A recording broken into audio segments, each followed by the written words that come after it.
2020년 8월 7일 큐티 말씀입니다. 열왕기하 17장 1절로 6절입니다.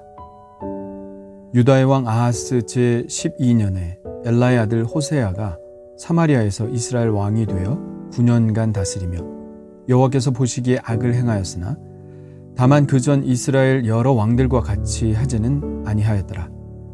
아수르의 왕 살만에셀이 올라오니 호세아가 그의 종이 되어 조공을 드리더니 그가 애굽의 왕 소에게 사자들을 보내고 해마다 하던 대로 아수르 왕에게 조공을 드리지 아니하매 아수르 왕이 호세아가 배반함을 보고 그를 옥에 감금하여 두고 아수르 왕이 올라와 그 온 땅을 두루 다니고 사마리아로 올라와 그곳을 3년간 애워쌌더라.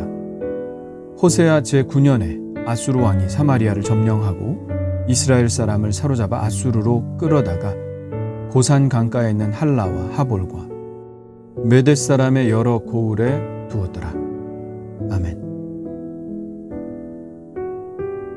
이스라엘의 19대 왕이요 마지막 왕인 호세아는 베가를 죽이고 왕이 됩니다. 그의 재위는 9년이고요. 그에 대한 평가는 2절과 같습니다. 여호와께서 보시기에 악을 행하였으나 다만 그전 이스라엘 여러 왕들과 같이 하지는 아니하였더라. 그전 이스라엘 왕들과 같지는 않았다는 말은 아마도 여로보암의 길로 가지 않았다는 말일 것입니다. 이것으로 미루어 베델과 단에서 제사하지는 않은 것으로 보입니다. 호세아가 반역을 하여 왕이 될 때 아수르 왕은 디글랏 빌레셀 3세였습니다. 호세아는 조공을 바치고 아수르 왕으로부터 임금으로 인정을 받죠. 아수르의 문헌에는 이것에 관해 이렇게 기록하고 있습니다. 그들은 자기들의 왕 베가를 몰아냈고 나는 호세아를 그들 위에 왕으로 앉혔다. 나는 그들로부터 금 10달란트와 은 1000달란트를 조공으로 받아 아수르로 가져왔다. 베가가 반아수르 동맹의 편에 있었으니 아수르 왕으로서는 베가를 죽이고 호세아가 왕이 되자 환영할 만한 일이었겠죠. 그래서 디글랏 빌레셀이 왕으로 있을 때 아수르는 이스라엘과 좋은 관계를 유지합니다.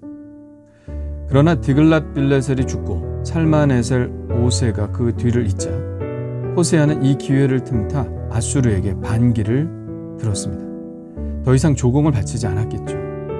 그러자 아수르 왕 살만에셀이 사마리아를 다시 위협합니다. 할 수 없이 호세아는 다시 조공을 바치죠. 그러나 호세아는 이번에는 애굽 왕을 의지합니다.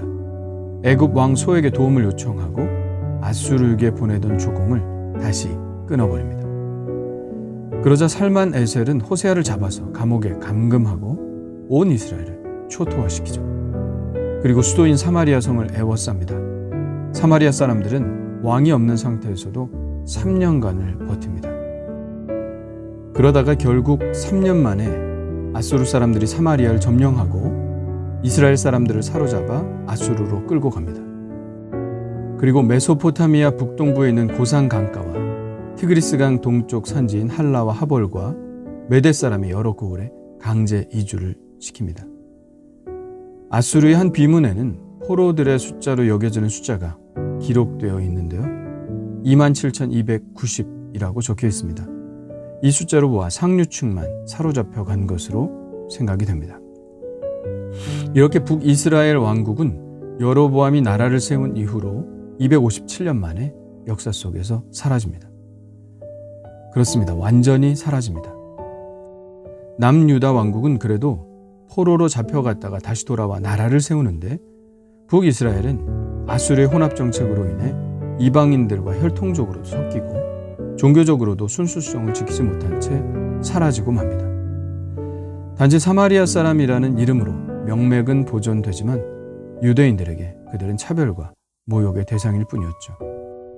이스라엘의 멸망은 여로보암이 베델과 단에 송아지상을 세우고 그것이 하나님이라고 했을 때부터 예상된 일이었습니다.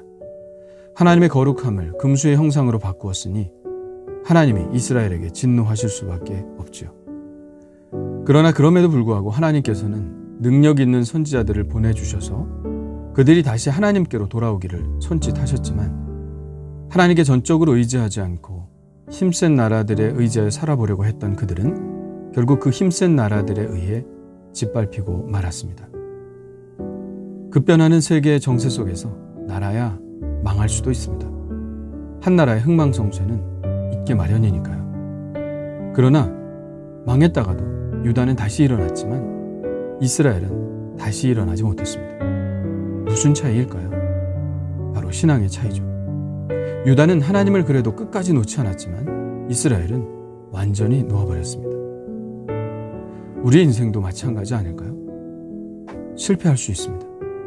넘어질 수 있습니다. 그러나 그 마음속에 신앙의 힘이 전혀 남아있지 않다면 다시 일어날 수 없죠.